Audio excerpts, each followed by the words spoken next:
네, 우리 하나님의 말씀 계시록 22장 20절, 21절 두 절 보시겠습니다. 이것들을 증언하신 이가 이르시되 내가 진실로 속히 오리라 하시거늘 아멘. 주 예수여 오시옵소서. 주 예수의 은혜가 모든 자에게 있을지어다. 아멘. 예. 마태복음 25장 1절로 13절까지는 열처녀의 비유를 통해 가지고 이제 주님이 오실 때에 과연 누가 들림을 받고 또는 누가 버림을 받는가에 대한 그런 그 예화를 우리가 소개를 갖다 해드렸어요. 그러니까 시간이 나시면 한번 보시고 그래서 이제 우리 이제 대림절이 11월 말주서부터 시작이 되어지는데요. 그것이 끝나게 되면 25일날 성탄절이 되어지는 거예요. 그래서 오늘 성탄절이면 앞에 이미 우리 4주 정도가 대림절로 해서 지켜왔던 그 일들입니다. 그래서 교회력으로 해서 되어지는 일이기 때문에 합동 측에서는 특별히 교회력 같은 거를 중하게 여기질 않기 때문에 통합 측의 거를 빌려다가 잠깐 이제 보고는 하는데 그거를 우리가 이런 맥락으로 봤으면 좋겠어요. 이제 그 대림절이라고 하는 거를 객관적으로 지금 뭐라고 하고 있는지 그걸 보시게 되면 왜 예수님 오신 날 다시 오실 예수님에 대해서 이야기를 하느냐라고 하는 이야기가 아마 이해가 되실 것 같습니다. 아멘. 주 예수여 오시옵소서. 11월 마지막 주일부터인 대림절이 시작됐다. 대림절은 대강절로도 불리며 2022년 교회력의 시작이기도 하다. 그래서 영어로는 기다림의 계절로 표현되어진다. 구세주의 탄생을 기다리는 동시에 다시 오실 주님을 기다리는 절기이다. 이렇게 이야기를 합니다. 우리가 대림절 그 이전에는 창조절로 해가지고 새 창조가 되어지는 하나님 나라를 살아가는 성도들의 삶에 대한 게 아주 긴 시간 동안 소개가 되어지거든요. 그래 놓고 또 이제 첫 번째로 해가지고 대림절이 시작이 되어지기 때문에 이것이 교회력으로 해야지 시작이라는 거예요. 다음 해에 또 시작이다. 그래서 예수님 오시는 걸 기다리고 있던 사람들이 성탄절을 맞이해서 예수님 오신 걸 기념하고 그리고 이제 쭉 한 바퀴 돌아가지고 결국은 예수 그리스도의 이제 승천하신 걸로 인해 가지고 성령이 오시는 성령주일, 그다음에 성령께서 주시는 하나님 나라를 이루시는 교회의 역사, 뭐 이런 것들이 쭉 소개가 되어지는 거예요. 근데 교회력은 나름대로 구약 성도들은 절기라고 하는 걸 통해 가지고 하나님의 섭리를 기억을 했거든요. 그것이 상당히 필요하긴 합니다. 왜냐하면 우리는 워낙 성경을 통전적으로 이해를 하니까.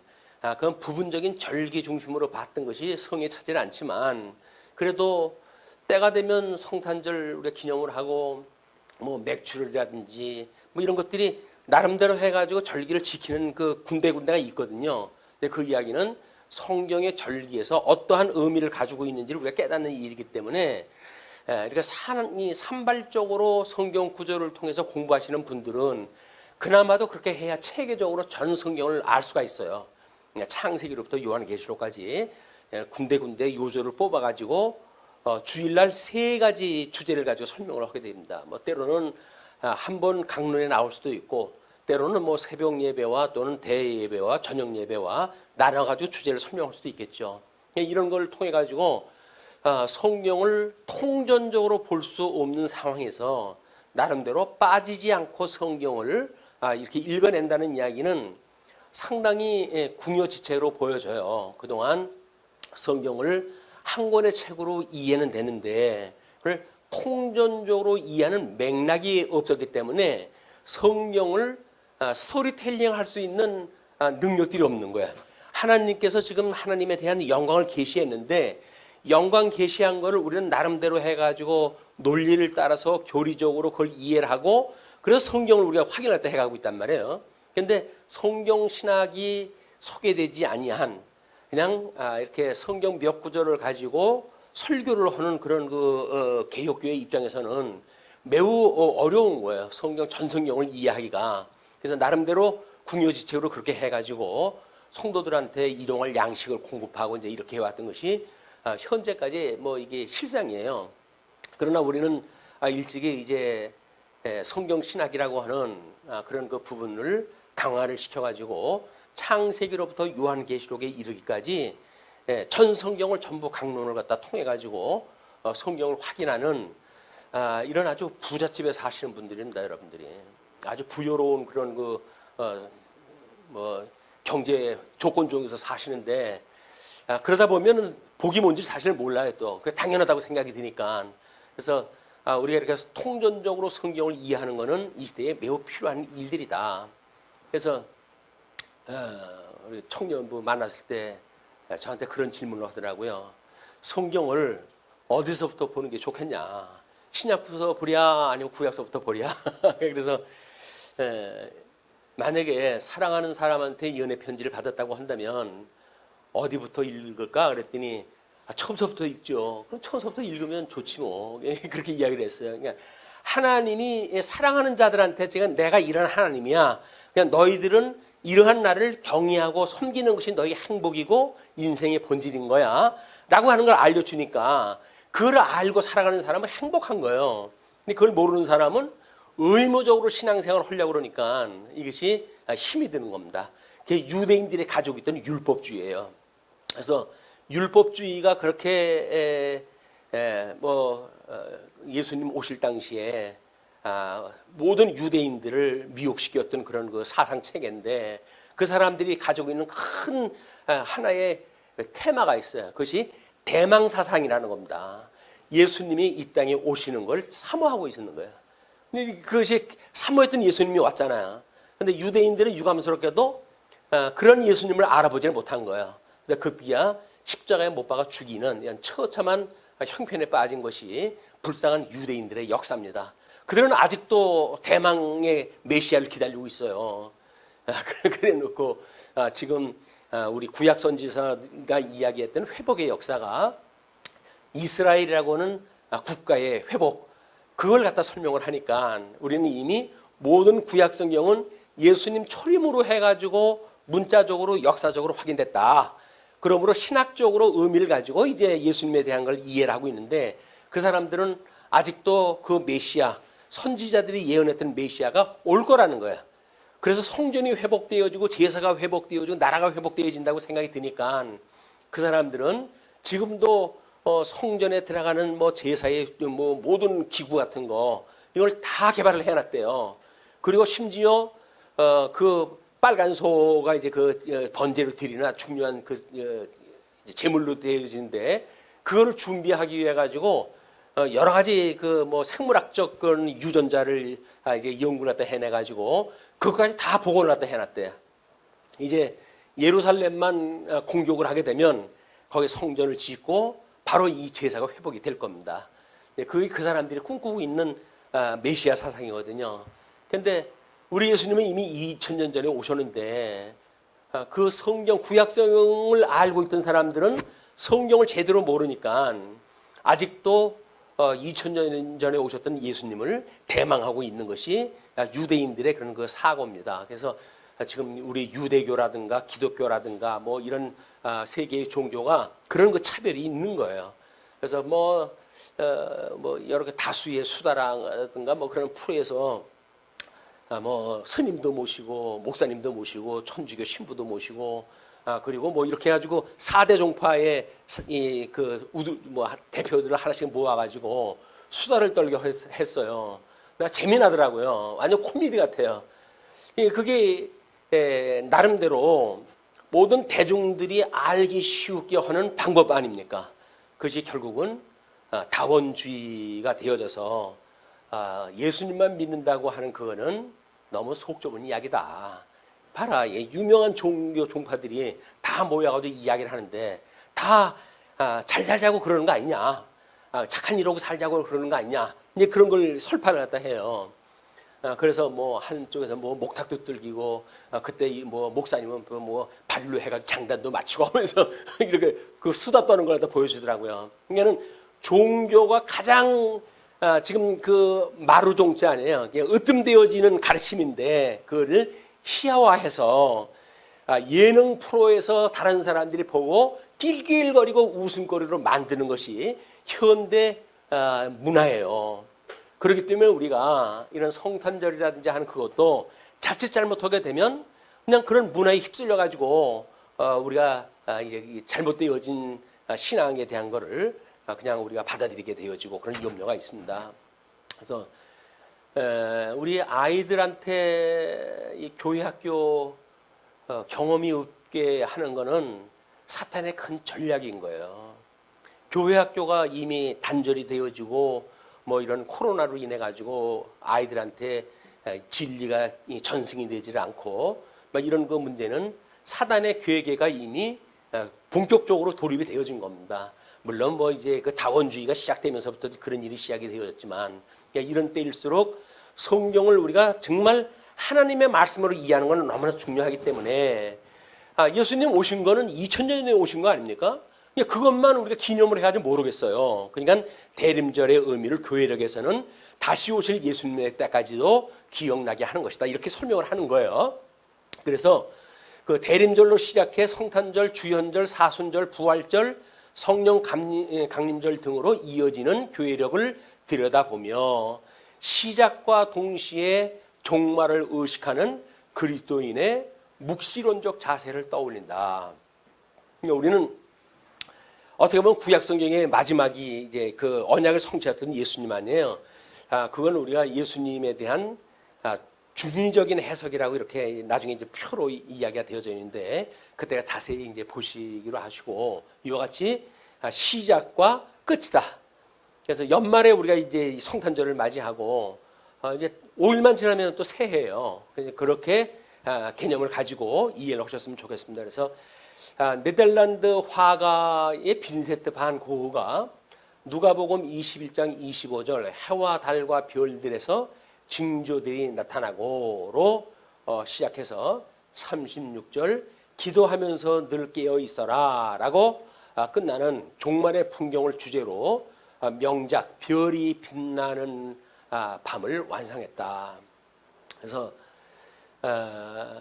뭐 문아무개 가수가 젊은 사람들한테 별이 빛나는 밤에 해가지고 귀에다가 세상 노래 들려주는 그런 프로그램이 아니에요. 이거는 대단한 그 영감을 받아가지고 했던 일들인데 그걸 잠시 이제 그림을 보여드릴 거예요. 그래서 누군가는 이 그림에서 무서운 하늘을 보지만 성도들은 하나님의 임재의 아름다움을 발견하곤 한다. 그래서 대림절을 가장 잘 드러낸 작품으로 꼽힌다.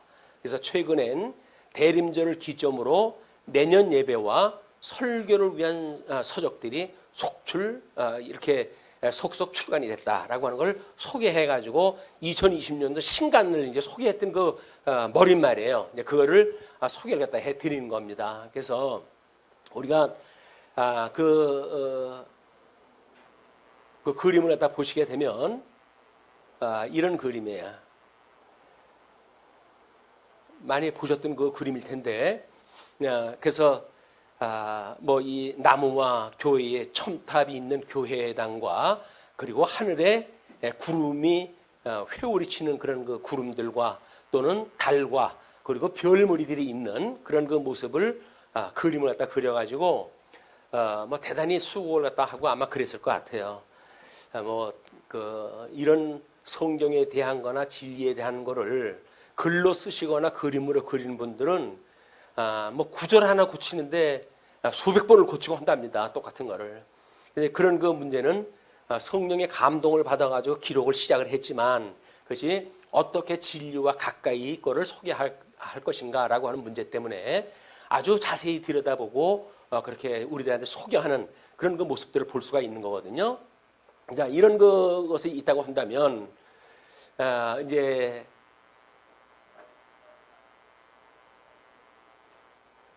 그 예수님이 초림으로 해가지고 오신 사건이 우리 예수님이 이 땅에 오셔서 우리들의 죄를 짊어지시고 십자가에 못 박아 죽으셨다가 부활하셔가지고 첫 열매를 맺으신 거예요. 그걸 우리가 초실절이라고 이야기를 합니다. 구약성경의 초실절, 첫 번에 맺은 열매란 말이에요. 그 열매에 의해 가지고 그때 당시에 뭐 성도들이 재생한 사람들이 있어요. 그 다음에 부활한 것이 아니라 재생되어졌기 때문에 수환이 닿으면 다시 죽는 그런 사건이었어요. 그래서 그 뒤에 예수님을 믿는 사람들이 중생인이 되어져 가지고 예수님을 믿는 것이 예수님 오실 때까지 성도들의 삶이거든요. 그거를 위해 가지고 아까 마태복음에서 이야기했던 이제 슬기로운 처녀와 또는 미련한 처녀에 대한 그 기름 준비했던 모습을 보게 되어집니다. 그래서 세상에 비추고 생명이셨던 예수님께서 육신을 입고 이 땅에 오셨어요. 그래서 세상을 빛으로 오셨지만 어두웠던 세상은 그 빛을 알아보질 못합니다. 근데 우리 하나님께서 특별히 저희들에게 은혜를 입혀주셔가지고 우리는 그 빛을 알아본 거예요. 진리를 알아본 거예요. 생명을 알아본 거예요. 그러니까 새 생명을 얻고 살아가는 것이 성도들의 신앙생활이란 말이에요. 그러니까 성도들의 이 신앙생활은 세상 사람들이 사는 삶하고는 차원이 다른 겁니다. 근데 그거를 우리가 세속적인 가치를 추구하다 보게 되면 세상 사람들이 추구하는 것을 똑같이 따라가게 되어지니까 사람들이 비천해지고 비굴해지고 복음을 갖고도 이렇게 살게 되어지는 건데, 예수 그리스도를 우리가 간직하게 되면 일체의 비결을 배웠다 그러지 않습니까? 그래서 제가 이제 그 다음 해서부터 성교에 나름대로 이제 뭐 말씀을 이렇게 짧게 소개를 했다 하는 거를 구상을 하다가 이 세상에 어지러운 세상의 이 모든 갈등이 뭡니까 도대체 이게?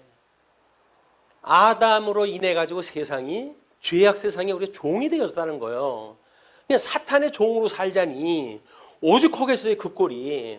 자기 말 안 들으면 뭐 비참하게 뭐 밥도 굶기고 아프게도 만들고, 그자도 학준이가 지금 확진이 돼가지고 병원에 지금 입원하고 있다 그래. 보성 뭐 의료센터에 지금 입원하고 있다는데 기도를 부탁하더라고요. 이게 다 사탄의 저주 아래 있기 때문에 우리가 겪는 고통들이에요. 뭐 몇 분 모였는데도 불구하고 마스크를 쓰고 지금 이것이 무슨 일입니까? 하나님은 우리들한테 얼굴을 갖다 보이려고 지금 말씀으로 소개를 했다 하는데 우리는 하나님 앞에 부끄러워서 저 얼굴 다 못 보여드려요 라고 하듯이 마스크를 쓰고 있는 이 모습은 비참한 우리 삶의 한 단면이에요 이게. 자, 이런 것들이 하나님의 그 저주로부터 우리 아담의 그 불순종으로 인해 가지고 결국 아담이 타락이 되어졌고, 타락되어진 아담으로부터 해가지고 우리가 죄악 중에 잉태가 되어졌고 죄 중에 출생이 되어진 사람들이거든요. 그렇기 때문에 이 고난이 있는 거예요. 경제적인 고난이나 사회적인 고난이나 정치적인 고난이나 모든 고난은 이겁니다. 그래서 뭐 그걸 구약 성경에서는 때로는 질병으로, 때로는 뭐 기근으로 해가지고 배골피는 일로, 때로는 전쟁으로 해가지고 그런 생명의 위협으로부터 그런 저주를 갖다 전부 보여주거든요. 그게 모형적으로 다 보여주는 사건들이거든요. 그것이 신령한 세계에 오게 되면 육신의 정욕과 안목의 정욕과 이생의 자랑이라고 하는 인간 본연의 욕심으로 인해 가지고 세상을 살아가는 성도임에도 불구하고 이런 것이 성경에서 경계하는 일인데, 우리는 그런 경계가 마땅치 않을 경우가 많고 때로는 분별이 없으니까 세상 사람들이 가는 길이 멸망의 길로 가는데도 불구하고 우리는 줄레줄레 그걸 따라가는 이런 우리 안타까운 모습들이 현재 이 고통의 세계입니다. 이 고통의 세계에게 어떻게 위로의 말씀을 소개할까? 그래서 하이델베르크의 신조가 그거로부터 시작이 되어지거든요. 우리들의 비참이 어디로부터 시작이 되어진 것이냐? 인간 살아가는 건 비참이에요. 근데 이 비참한 세계에서 우리는 복을 갖다 추구하니까 그건 있을 수가 없는 거예요. 아무리 노력이 될 수가 없는 거예요. 뭐 인간의 힘으로 해가지고 뭐 우리가 세상을 이렇게 저렇게 가꾼다고 하더라도 과학자들은 지금 세계 1분 전이라는 건 멸망 1분 전. 그래가지고 자연 보호를 갖다 안 하고 이렇게 가다간 전 인류가 멸망이 된다. 그거를 그 사람들이 하는 것이 30년 내다보더라고요. 그러면 지금 계신 분들은 한 세대 사니까 그냥 뭐 그렇게 사시다가 가시면 되겠죠. 다음 세대는 걔네들이 그 멸망이 가까운 그런 처참한 세상에 살아갈 걸 생각하게 되면 정신이 번쩍 들어들 일 아닙니까 그게? 근데 뭐 자기 뭐 내만 뭐 잘 먹고 뭐 잘 살면 됐지라고 해가지고 다른 사람에 대한 신경은 안 쓰잖아요. 있는 대로 뭐 일회용 써가지고 뭐 바닷속에다 버리고 해가지고 그냥 난리들을 하고 이것이 결국은 우리가 멸망의 길로 가는 문화 속에 합류해가지고 가는 거예요. 지금 당장 편한데 그걸 뭐 내일을 생각을 갖다 해가지고 일회용을 써가지고 뭐 제작 그렇게 해가지고 쓸 것이냐. 너무 불편하거든요. 근데 생명의 길은 불편해요. 우리가 하나님의 말씀을 따라 살아가는 그런 그 삶은 불편한 거예요. 그 어떤 사람이 교회에 대해서 이렇게 이야기를 했더라고요. 자기는 가정에서 태어날 때는 자기가 원하는 것이 아니라 어느 날 어떤 구성원 속의 일원으로 해서 태어난 거 아니에요. 자기는 거기 태어나고 싶은 마음도 없었어요. 근데 어떤 사람은 뭐 복 있는 집에서 태어나고 어떤 사람은 가난한 사람에서 태어날 거 아닙니까? 자기하고는 아무런 누가 논의한 바도 없어요. 그리고 그냥 거기서 부는 듯 내버 던져지듯이 그냥 태어난 거예요. 그리고 그 구성원의 일원이 돼가지고 살아가는데 교회는 자발적으로 우리가 믿음을 가지고 교회에 등록을 하고 자발적으로 하는 거 아니에요. 근데 그 작가의 고민이 있는 거예요. 세상에 살기 싫은 사람들하고 평생을 살아가는 이 고통이 나는 정말 싫다. 아니 집안도 인연을 끊을 수가 없잖아요. 그걸 뭐 우리가 싫다고 해가지고 인연을 끊을 수 없듯이 교회도 오게 되면 나하고 전부 다른 사람들이 모인 거 아닙니까? 뭐 성씨도 다르고 체질도 다르고 다 다른 사람들이에요. 그런 사람들이 모여가지고 교회라고 하는 걸 이렇게 생활을 하는데 거기서 그 스트레스가 말도 못하는 거예요.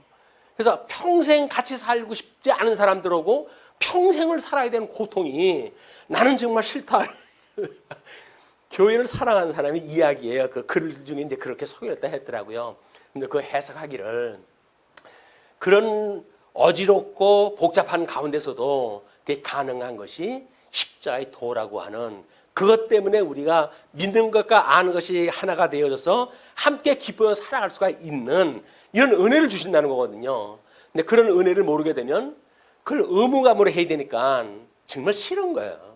아유, 저 집사람 내가 평생 보기 싫어. 저는 아주 꼴보기 싫어요. 저 사람 보기만 밥맛이 없어. 라고도 생각이 들죠. 우리가 육체를 가지고 있는데 자기하고 가치관이 다르고 뭐 다를 거 아니겠습니까? 그러니까는 좋아할 까닭이 없어요. 그럼에도 불구하고 오게 되면 같이 좌석에서 앉아야 돼. 그 우리는 뭐 그런 소개를 안 하지만 심지어 옆에 사람하고 손 붙들고 사랑합니다, 사랑합니다 하라고 그래요. 내가 그 사람 어떻게 사랑을 해? 사랑을 하기는. 근데 위에서 시키니까 목사 시켜야 되니까 그냥 우리는 의무적으로 해가지고 사랑합니다. 그것도 또 성난 얼굴로 해가지고 이야기할 수는 없잖아요. 그러니까 마음에 없는 얼굴로 웃어가면서 사랑합니다, 사랑합니다 이렇게 이야기하고 이것이 교회 생활에 의무적으로 살아가는 사람들의 율법주의적인 사고 아래 살아가는 사람들의 모습이라는 거예요. 우리가 뭐 이제 강남노예 분들하고 이렇게 이제 노예 행사라든지 이런 걸 봤을 때, 우리 그 말씀운동 속에 이번에 그 잔치를 보고 교회가 살아있는 것 같다. 어떻게 사람들이 행복한 얼굴로 해가지고 이렇게 잔치를 할 수가 있냐. 뭐 이렇게 해가지고 부러워하거든요. 근데 그걸 나름대로 뭔가 누가 무슨 교수를 부려가지고 그렇게 되어지는데 아니 그렇지는 않습니다. 조직이라고 하는 것이 피라미드 조직이 되면 이건 위로부터 아래까지 강제적으로 뭘 시켜야 돼. 그러니까 강제적으로 하기 싫은 일을 다 하는데 웃으면서 할 사람이 어디 있습니까? 속으로 해가지고는 욕하면서 하죠. 뭐 내가 지내지 뭐 종이야 뭐야 뭐 투덜투덜하면 속으로 해요. 근데 겉으로는 웃으면서 네 하잖아요. 근데 그놈의 속을 알 수가 있어야지. 아무도 몰라요 이건. 그러니까는 그런 그 사람인데 우리는 주님이 주신 은사를 따라 가지고 수평적인 거다. 만인 제사장이라고 하는 그런 교회의 조직을 우리는 적용을 하고 있잖아요. 이게 성령께 주시는 거란 말이에요. 그러니까 누가 시켜서 하는 게 아니잖아요. 나름대로 목양에는 목양의대로, 치양에는 치양의대로, 또는 집사회는 집사회대로 자원하는 마음으로 기쁜 마음으로 그걸 봉사를 한단 말이에요. 그러니까 복이죠, 그게. 하나님께서 받은 은혜로 여기는 사람들이 은혜의 그런 현현 사항이 드러나니까 그것이 다른 사람들이 보기에는 조금 뭐가 다르다 이렇게 느낌을 받는 거예요. 근데 조직적으로 의무적으로 하는 사람들은 뭐 행정적으로 하는 거야 뭐 열심히들 하겠죠. 그래서 뭐 일사불란하게 뭐가 되겠죠. 근데 일사불란하다고 하는 그런 그 문제는 한 사람이 통치하는 게 제일 낫습니다. 그런데 이걸 다각도의 이런 그 사람들이 나름대로 소기의 목적을 향해 가지고 뭐 충분하든 충분하지 못했던 그 일을 갖다 해갈 때의 모습은 한마디로 특징이 즐거움을 한다는 거예요. 그 기쁨이 다른 분들한테 전달이 되어 있다는 거예요. 그게 복음을 가지고 있는 사람들의 빛입니다. 그러니까 빛 대신 예수님이 와서 우리들에게 성령이 오시게 되면 권능을 입고 너희들이 땅끝까지 이르러 증인이 된다고 이야기를 하셨는데 그 증인의 삶이 뭡니까? 그게 우리가 세상에 빛이 되어지는 거거든요. 그 세상에 빛이 되려고 하는데 그 슬기로운 다섯 처녀는 기름까지 준비해가지고 주님 다시 오는 날까지 그걸 준비를 하고 있는데 미련한 처녀는 준비를 안 한 거예요. 빛을 준비를 안 한 거예요. 진리를 준비가 안 된 거예요. 말씀이 준비가 안 된 거예요. 예수님이 오실 때까지 말씀 없이 어떻게 기다립니까? 기고 긴 날.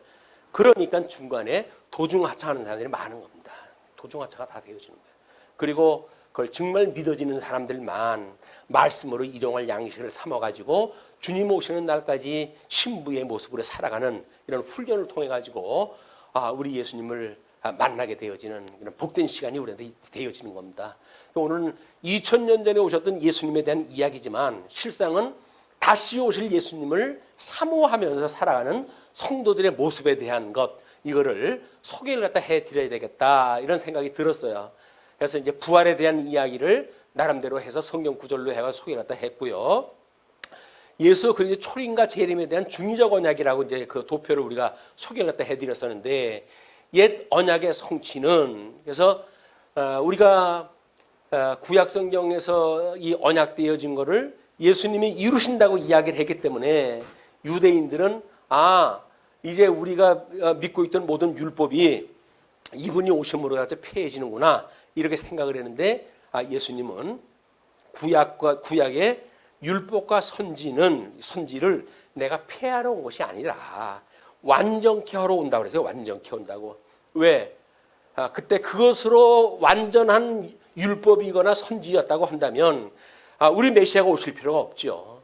그러니까 그걸 완전케 예수님이 오셔가지고 이 땅에 오셔가지고 그걸 완전케 해가지고 인본주의적인 방법으로는 도저히 이룰 수 없는 한계를 인정하게 하시고 사람들이 자기의 죄를 고백하게 하시고 그 죄로부터 예수님이 구원하신다고 하는 사실을 보여주는 사건이거든요. 그것이 구약성경에 보여줬던 옛 언약과 초림의 사건의 그 이야기입니다. 그러면 새 언약에 보게 되면 마찬가지로 새 언약은 예수님이 머리가 되셔가지고 내가 완전케 한다고 이렇게 이야기를 했어요. 그래놓고 이제 서신서에 가면 내가 너희를 온전케 한다고 이렇게 이야기를 합니다. 왜?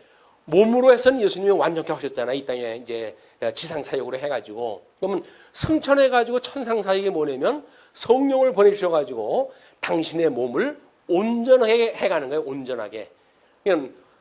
그 예수님이 지상 사역을 통해서 완전케 했다는 이야기는 구약 성경의 그런 모든 것들을 다 성취하는 사건들입니다. 그러나 그분이 온전케 하신다는 이야기는 지금도 여전히 당신의 몸된 교회를 머리가 돼가지고 통치를 하신다는 거야. 그 진액을 뿌리로부터 진액이 올라가지고 포도나무의 열매를 맺듯이 우리 예수 그리스도의 그 몸으로부터 머리로부터 매달려 있는 우리들의 몸이 각양 은사를 받아가지고 주님의 형상을 닮아가는 열매를 맺는 이런 삶의 모습이 초림과 재림의 중의적인 해석이거든요. 그런데 보통 예수님의 초림 사건을 가지고 모든 구원의 사건을 해석을 하려고 하다 보니까 성도들의 마음이 제대로 움직이질 않는 거예요. 예수님이 오신 지가 2000년이 됐는데 아직도 예수님을 믿고 살아가는 성도들이 자원하고 기뻐하는 마음으로 하나님의 기뻐하시는 뜻을 분별하면서 자발적으로 해가는 일이 없는 거예요. 어떻게?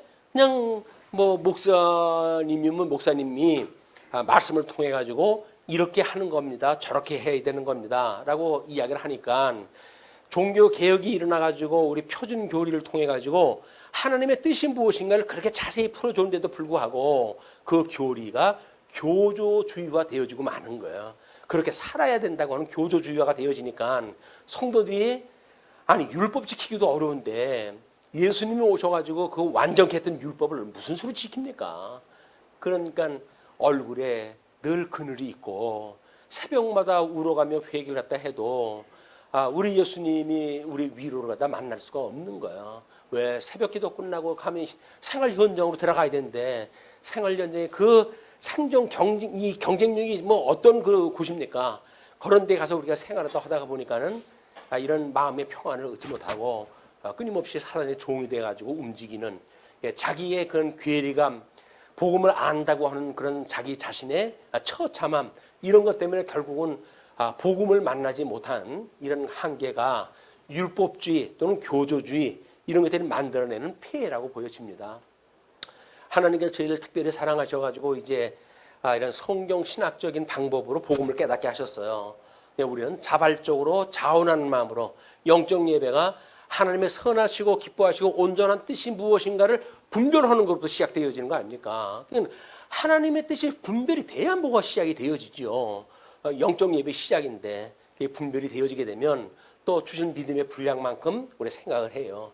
믿음도 없는데 뭐 교조주의처럼 이렇게 하라고 그랬다고 그러니까 내가 이렇게 할 수 있는 거야 라고 이야기하는 건 말이 맞지 않아요. 영적 예배는 믿음의 분량만큼만 생각하라는 거예요. 너 은혜를 조금 줬으면 그 한도 내에서 이걸 생각을 해야지. 믿음은 조금 줬는데 마치 뭐 구약성경이나 또 성경이 시키는 대로 자기가 살아갈 수 있다고 이야기를 한다고 하면 그 사람은 잘못 알고 있는 겁니다. 그래서 내가 믿음이 어리면 어린 믿음을 인정해야 돼요. 그래야 성장하고 싶은 마음도 있고 기도도 되지. 뭐 아는 것도 없는데 다 됐다고 생각이 드니까 섰고 뭐 온전하게 되어진 거야. 예수님이 구원시켜주지 내가 구원받는 거야. 뭐 이렇게 이야기를 하니까는 이제 완전히 다 쓴 사람이 되어지는 거야. 신앙생활로 봐가지고는 아직도 모르는데도 불구하고 섰다, 이루었다 이런 생각이 드니까 성들의 삶이 변화가 없는 거다. 이것이 이제 예수님 초림 때로부터 재림 때까지를 살아가는 우리의 삶인데 그 문제가 만만치 않습니다. 성도들의 평생도 예수님 믿고 세례받고 그리고 예수님 오실 때까지 살아가는 삶 또는 우리의 육체의 마감을 하는 시간까지 그걸 견지한다는 것이 쉽지가 않아요. 왜? 주님께서 주시는 은혜이기 때문에 그런 거거든요. 은혜로 그것이 인정이 되어져야 끊임없이 소망 중에 우리가 그렇게 해갈 수가 있는데 내가 해야 된다고 생각이 들면 그것처럼 힘든 게 없거든요. 우리가 교회 생활이 힘들다고 하는 그 이야기는 복음의 깨달음의 각도가 뭔가 지금 인본주의적인 방향으로 흐트러지고 있다는 거예요. 그래서 일용할 양식을 매일 구해야 될 이유가 거기에 있는 겁니다. 그래서 주님께서 우리한테 믿음을 주시고 그 믿음대로 살아가는 건데 그게 안 되어지니까는 이제 천년왕국이 가가지고 우리는 에덴 동산에 회복되어진다 그러잖아요. 근데 그러면 구원받고 예수님 우리 죽을 때까지 살아가는 성도들의 삶이 그럼 이게 뭐냐? 구원받았다고 그냥 그럼 뭐 난 다 됐어 라고 살아갈 수는 없는 거 아니야. 그러니까 이것이 천년왕국이 지금 현재가 천년왕국이다 라고 하는 현 천년설을 주장하는 것이 나오기 시작을 한 거예요. 그뿐만 아니라 이제 예수님이 이 땅에 오셔가지고 수동적인 성취라고 하는 그 이야기 하나님의 말씀을 이룬 것이 있는데 그것이 지상사역에서 이루었던 것처럼 우리의 죄값을 대신 지신 걸로 해야지 온전히 이루었다. 적극적인 순종이 있어야 된다는 거예요. 그래서 율법을 순종해야 되고 그런 것이 있다고. 그래서 그런 예수님을 믿어야 우리 구원에 이른다고 하는 이제 그런 논리를 또 펴나갑니다. 왜 그럴까요? 과거에 우리 믿음의 선배들이 이야기했던 것처럼 뭐 로마서도 이야기를 하잖아요. 혈통적으로는 다윗의 자손으로 오셨고 그 이야기는 구약에서 이야기했던 다윗의 자손으로 오셔가지고 우리를 전부 통치를 했다 하는 우리의 모든 죄를 갖다 용서하시는 일을 이루었고 성결의 영으로는 죽음 가운데 부활하심으로 해가지고 하나님의 아들로 인정되었느니라 이렇게 얘기가 되어지고 있잖아요. 그러니까 복음이라고 하는 것은 예수 그리스도의 기독론적인 두 가지 측면을 그냥 믿으면 되는 거예요. 예수를 그리스도로 믿는 이것이 우리가 이중적인 이 예수님의 그걸 믿는 거란 말이에요. 이제 신성과 인성을 믿는 이런 거를 우리가 놓치게 되어지니까 결국은 성도들의 삶이 복음하고는 동떨어져 있는 삶이 되어지고 그리고 뭔가 형식적으로 또 꾸미고 또는 다른 사람에 보이고 이런 게 급하게 되어지니까 우리가 신앙생활을 하는데 재미가 없는 겁니다. 근데 본연적으로 보게 되면 예수님은 당신의 몸을 온전케 해가는 거니까 스스로 우리 주님께서 나를 온전케 해가는 것이 보인다고 한다면 그 일로 인해 가지고 우리가 얼마나 기뻐해야 될 일이에요. 성령이 좀 충만함을 우리한테 보여주는 거 아닙니까? 이게 우리의 예수의 사역이 우리한테 몸소 느껴지니까 우리들이 실천신학이라고 이야기를 하는데 실천신학이라는 거는 우리 삶 속에서 그런 게 발현되어지는 거예요. 말씀이 운동력을 일으켜가지고 뭔가 실현되어지고 있는 이런 복음이 살아있는 복음, 말씀 이걸 깨닫는 일들이 우리들이 앞으로 추구해 가야 될 이런 그 일이라고 보여집니다. 그래서 그렇게 이야기를 했고 그거는 앞에서 이제 그걸 결혼 문제로 해가지고 소개가 됐어요. 어떻게 보게 되면 예수님을 우리가 이제 소개할 때 했을 때 이스라엘의 결혼 풍습을 가지고 설명을 했잖아요. 이게 지금 그 앞에 마태복음에서 소개한 것도 다섯 처녀가 오실 신랑 예수를 기다리는 그 모습이란 말이에요. 그런 그 모습이 이스라엘의 결혼 풍습은 약혼, 정혼, 결혼이라고 하는 3단계가 있는데 우리가 그 신학적으로 보게 되면 물리적인 세계예요. 이것이 해 아래 있는 세계에서 예수님을 믿고 우리가 구원을 받았다고 생각을 한단 말이에요. 그렇게 하는 사람들은 이 견인의 은혜를 우리가 누리고 살거든요. 그래서 보혜사 성령으로 인해 가지고 주의 것으로 인을 쳤다고 하는 그런 확신을 가지고 가견적 하나님 나라를 살다가 주님이 오라고 하시는 날 우리가 영원한 하나님 나라에 들어가는 것이 결혼식이에요. 그를 개인적인 종말론이라고 보게 되면 우주적 종말론으로 해가지고는 이런 모습으로 보여질 수가 있는 겁니다. 그래서 이게 이 결혼의 3단계를 이스라엘의 결혼 풍습으로 해가지고 세계를 소개해 드렸으니까 한번 좀 비교를 해 보시면서 우리가 예수님하고 결혼을 했는데 어떤 사람이 그런 질문을 또 하더라고요. 왜 성경에서는 결혼을 2번씩 합니까? 이렇게 이야기를 하는데 결혼을 2번 하는 게 아니에요. 예수님이 이제 하나님이 아들을 보내가지고 당신의 신부에게 이제 구원의 역사를 통해 선물을 주잖아요. 그런 선물을 주고 아버지 집으로 갑니다. 왜냐하면 아버지 집에 가야 우리가 살 집을 거기서 신랑이 지어요. 신랑이 짓고 신랑도 그래서 집이 완성도가 언제 완성이 될지 모르는 거야. 그래서 아버지밖에 모르기 때문에 예수님이 내가 다시 재림을 날도 나는 모르는 거야 라고 이야기를 해주시는 거거든요. 그래서 오늘날을 그런 거 모르고 열심히 집을 짓고 가꾸고 이렇게 하게 되면 아버지가 어느 날 보시고는 이제 집 준비가 된 것 같다. 가서 신부를 데리고 오거라 라고 해가지고 약혼했던 그 신부를 데리러 예수님이 오시는 거예요. 그것이 바로 재림 예수로 오시는 거거든요. 그 재림 예수가 아까 그 그림처럼 무서움으로 느껴질 수 있잖아요. 그걸 뭐 우리 근본주의에서 이야기하는 휴거론이라든지 이런 걸 이야기를 하게 되면 저도 그 휴거론 때문에 얼마나 고생했는지 몰라요. 새벽 기도를 가는데 어느 날 정전이 돼가지고 온 시내가 전부 깜깜한 거예요. 주님이 나만 버리고 다 데리고 갔나 이게 웬일인가 해가지고 고민을 했다 해가지고 그걸 더듬거리고 교회당을 갔죠. 촛불을 켜놓고 예배를 드리는데 목사님도 계시더라고요. 예수님이 다 데리고 간 게 아니라고. 그래서 나중에 이제 불이 들어오는 모습을 보고 그 공포감을 느낀 적이 있었는데 그런 거예요, 이게. 예수님이 오시는 것이 형식적으로 그런 모습으로 나타난다고 생각이 드니까 마치 정전만 돼도 이것이 주님이 벌써 왔다 가셨나 뭐 이런 생각이 들어가지고 노심초사하는 것이 하나님의 뜻을 모르는 사람들의 성도의 두려움인 거예요. 우리는 주님이 오는 것이 기쁨으로 맞이해야 되는데 기쁨으로 맞이하는 것이 아니라 조금만 더요. 나 지금 가는 거 너무 억울해요. 지금까지 사는 것도 내가 넉넉하게 못 살았는데 이제 살만한데 이제 와가지고 날 데리고 간데 뭐 어떡합니까? 그렇게 해가지고 그러는데 염려 놓으세요. 우리 주님께서 데려가는 그 집은 이 세상의 어떠한 곳보다 더 아름다운 곳이거든요. 이제 그곳으로 데려가실 거니까 기쁨과 즐거움으로 가실 준비를 다 하시고 기도를 다 하셨으면 좋겠다는 생각이 듭니다. 이것이 이제 그 초림과 재림으로 보여줬던 그런 그 사건이었었고, 그래서 이런 거는 이미 구약성경으로부터 이루어졌고, 그거를 교회력이라고 하는 걸 통해 가지고 좀 소개가 되어지고 있는데, 이런 그 교회력은 이제 통합 측 쪽에서 아주 그 성경을 여러 가지로 해가지고 알려주고 그럽니다. 그래서 대림절로부터 시작이 돼가지고 성탄절, 주현절, 사순절, 고난주간, 부활절, 성령 강림절, 직책, 창조절 이런 걸로 쭉 절기가 되어져 있어요. 참고로 여기에다가 그래서 저희가 이걸 소개한 거 아니에요. 소개를 갖다 했더니 어떤 목사님이 우리 걸 주볼 받는가 봐요. 그리고 거기 이제 사순절이라고 하는 것도 있잖아요. 보라색으로 해가지고 그거를 소개를 갖다 했더니 이단이라고. 왜냐면 이 합동 측에서는 사순절을 지키지 않는 걸로 돼 있거든요.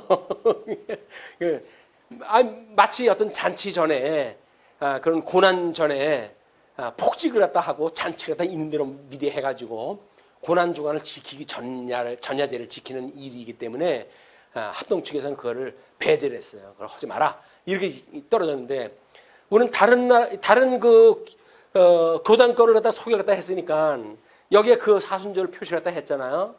그걸 시비를 갖다 걸은 거예요. 다른 목사님이 저한테 전화를 했어요. 목사님 사순절 지켜요?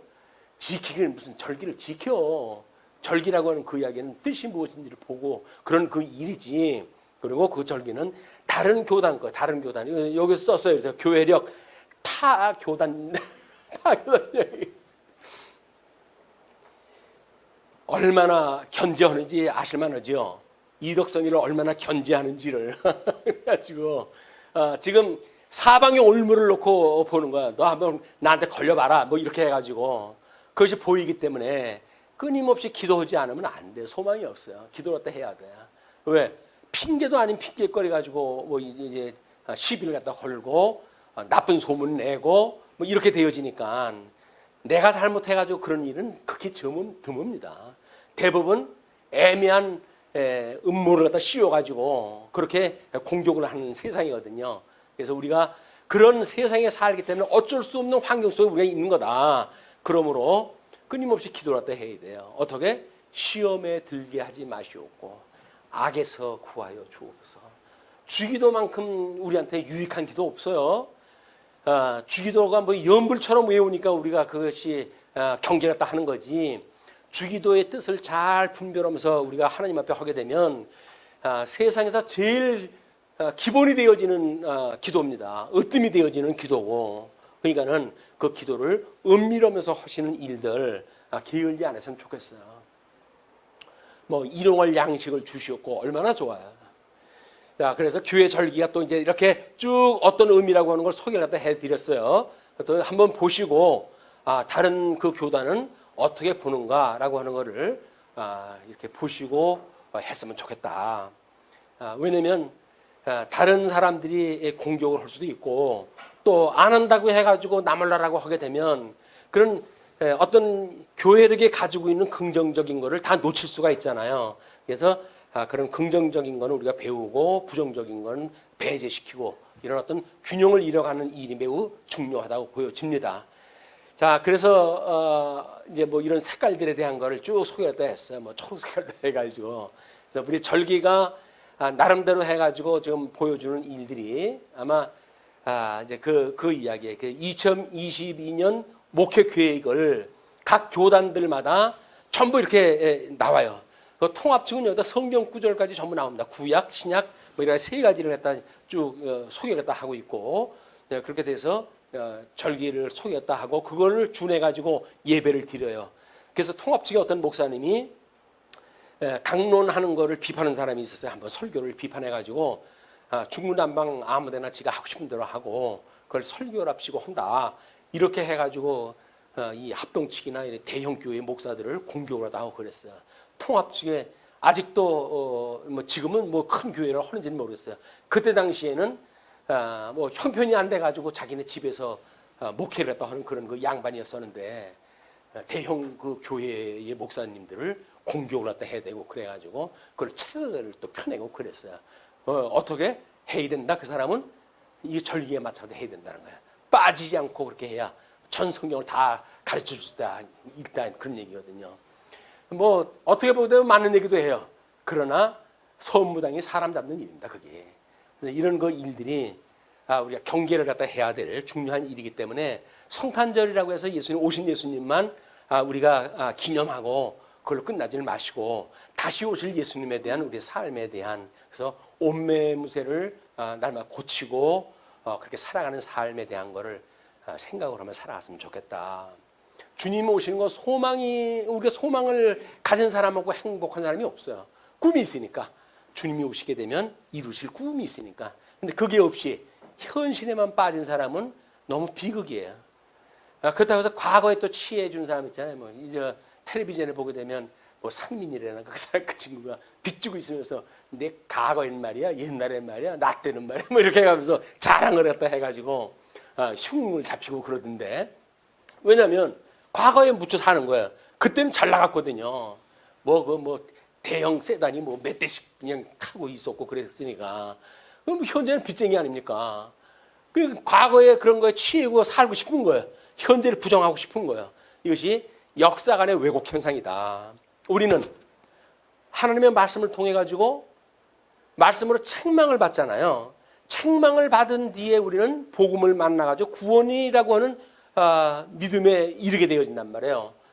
과거를 우리가 잘 해명할 수가 있어야 현재를 직시할 수가 있고, 현재가 직시되어져야 주님이 예수님이 가장 부유한 지식이야, 그분만 알면 세상에 부러울 것이 없어 라고 하는 성경 구절을 실질적으로 믿으며 살아가게 되어 있단 말이에요. 그게 왜 현재를 직시하는 거니까. 나는 그리스도의 지체지, 주님께서 나를 온전케 가시는 거지, 내가 뭘 허였기 때문에 그러는 것이 아니지, 내가 실패한 것이 내 탓이 아니지 라고 하는 문제 때문에 우리는 끊임없이 현재를 직시할 수가 있단 말이에요. 복음으로. 그렇게 했을 때 다시 오시마 했던 예수님이 우리가 소망을 갖고 기대할 수가 있는 거다. 그래서 믿음, 소망, 사랑은 항상 있을 것인데 그중에 제일은 무엇이라? 사랑이라는 거예요. 왜? 사랑은 가시적인 세계 속에서 우리가 사랑의 수고를 하는 거니까. 그러는 것이 믿음의 역사가 없는 사랑의 수고는 그게 허상이라고 그러잖아요. 그 믿음의 역사도 결국은 바라보는 것들에 소망이 있어야 되는 겁니다. 소망.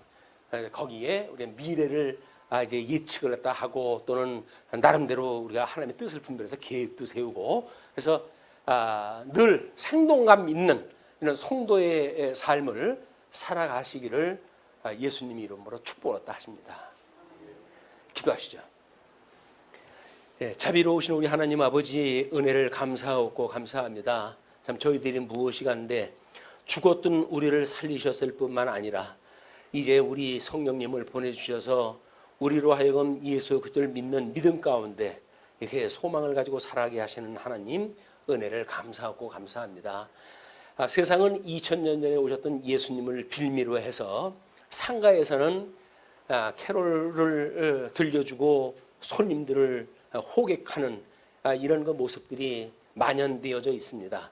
언젠가 기독교가 상업주의가 되어져서 세상의 돈벌이로 전락되어진 이런 가운데 있는데, 하나님 저희들 특별히 사랑하셔서 진리 가운데로 인도하시고 더욱 진리를 분별할 수 있는 이런 성탄절 주신 것을 하나님 감사하고 감사합니다.